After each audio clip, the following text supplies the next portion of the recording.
Hello, hope all is well. You've seen the title. Let's get into it. I'm going to go for the jugular to begin with. So, you know, unicorns, they are a horse with a horn on their head. How is that so preposterous? Where it's like, oh no, how can this possibly exist? It's literally just a horse with a horn on its head. And yet, for some reason, it's seen as this legendary mythical creature. And yet, we have something like the octopus, which exists, which is literally like 8 legs, a beak, and 3 hearts. But a horn on a horse's head, completely preposterous. Apparently, the concept of unicorns actually came from narwhals.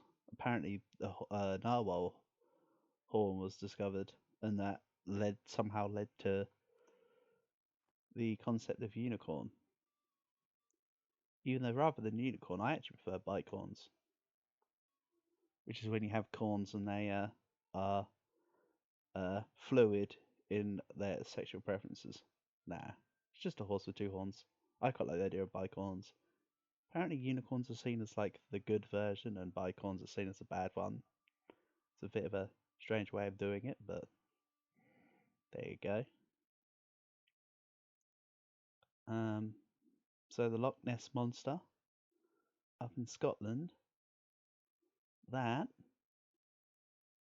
is proposed to be a still living plesiosaur. That's what's been suggested as to what it actually is. I think the idea is cool, but I don't think I can get behind with about it actually existing until.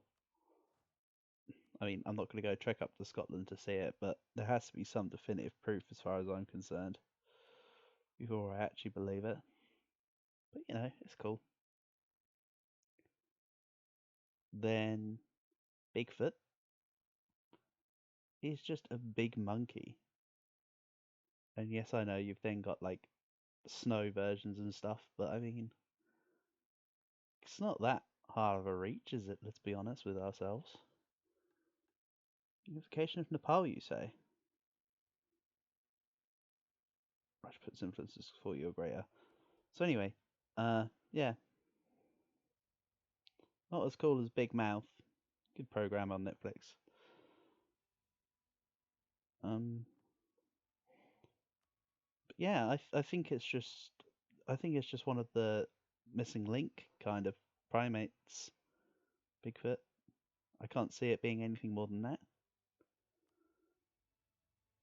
Then I'll get into some of the slightly lesser known ones because I quite like Mikili Membe, which I believe is the myth that there's still dinosaurs in. I think it was rumored to be in places such as the Demo, Democratic Republic of Congo, and that they're yet to be found within the forests. Which it's true that there's a lot of area of Africa that's still unexplored and literally has not been mapped out. So it's very much possible.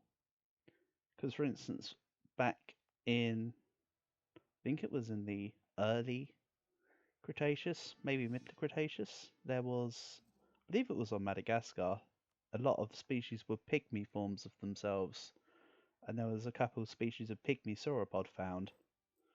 So I believe that's truly possible.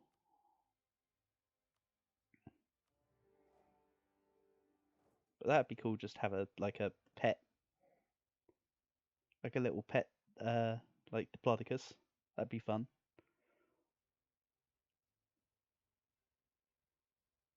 You then have Kappas, which is a Japanese. They look like little duck dudes almost, and they live in rivers. I think they're said to give good fortune though. They're not necessarily based on anything, but I just think they're cool, so I'm just throwing it in. But I could also talk about folklore stuff one day because there's a lot of good little myths and legends out there. To be honest, Vampires. People associate a leader of Transylvania as the first vampire, as Dracula, but he was actually just renowned as Vlad the Impaler. It was rumored he used to drink blood, but it was because he was so ruthless of a ruler. He was very well known in how strong of a leader he actually was. So he's actually kind of cool. And then you've got their reverse of werewolves. Everybody always asks werewolf, but nobody ever asks cowolf. Such a tragedy. More people should be aware to the mental sensitivities of the mythical beasts. But werewolf lycanthropy itself is quite interesting because, for instance, if you take in Dungeons and Dragons, you have not just werewolves, but you have like were tigers and stuff, and were bears. So the idea is that lycanthropy isn't just of lupus; it's of all kinds of animals, which is kind of cool. And then you've also got the Twilight interpretation, which is just the werewolves aren't necessarily beings of the moon, but they are shapeshifters, and they can go in and out of being a wolf at will. Which again, I kind of, as much as everybody rips on Twilight, I think that's part of the reason why as well. I feel like the werewolf thing needs to be a traditional. It's over there kind of jobby, not it's me. Look, I'm changing. So yeah, that doesn't feel quite right. So this one's actually gonna be a short one, I think, because I'm stumbling. I want to talk about something, but I've been neglecting it all day. I've been thinking of all sorts of things to talk about. What I will throw in is that cats are the only species that allowed themselves to be domesticated. Everything else we domesticated. Cats went, hey, this is a sweet ride, let's take it. So, think on that.